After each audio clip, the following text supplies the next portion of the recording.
None of us can be well until all of us are well. If one part of our world, of our community, of our neighborhood, if one part is struggling and not thriving, it affects all of us.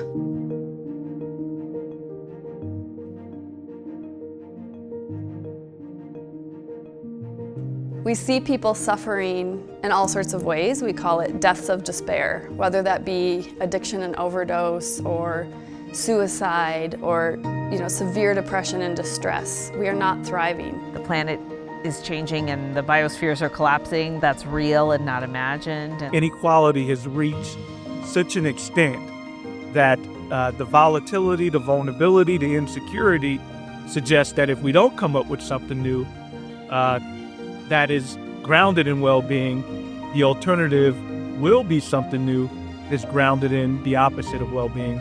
Traditionally, we measure progress by economic indicators alone, like job growth or GDP, but well-being is a much more holistic kind of concept. And too often we think about our goals in terms of reducing bad things. But what are we aspiring to do? If we're thinking about well-being through a strictly materialistic lens, and we're not thinking about the benefits of community, of health, of connection, of joy and hope. It means not just, getting rid of obstacles and the absence of disease, but actually living a life that's full of positive health and where people can flourish, feel optimistic and hopeful, feel like they're connected to their neighbors. One of the key concepts of well-being is this notion of interconnectedness, that we as human beings, we are interconnected with each other, we are interconnected with the natural world.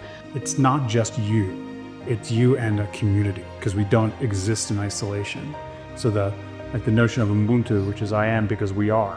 The only way to achieve real well-being is through an equity lens or perspective, one that takes into account historical injustices and works to repair harms.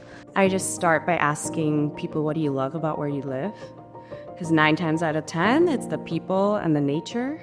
And then you go with that and you say, well, then why aren't those the things we're prioritizing in our decision making? If we have some success in moving an agenda towards well-being forward, I think our lives will come closer to what it means to be human. To feel a connection to other humans, to feel a connection to the spaces we're in. Things like walkability and people knowing their neighbors and feeling civically connected. We have the rights and we get to create these spaces to revitalize our language and our culture, but not just our well-being as Indigenous people, but the well-being of the future of everyone on this planet. It's really that idea that through all of our total actions, we could create a world that allows us to achieve our full potential. A commitment to turn toward each other and to work together, leaving no one out. There's a recognition of many factors now kind of converging, whether they're economic factors, environmental factors, social factors.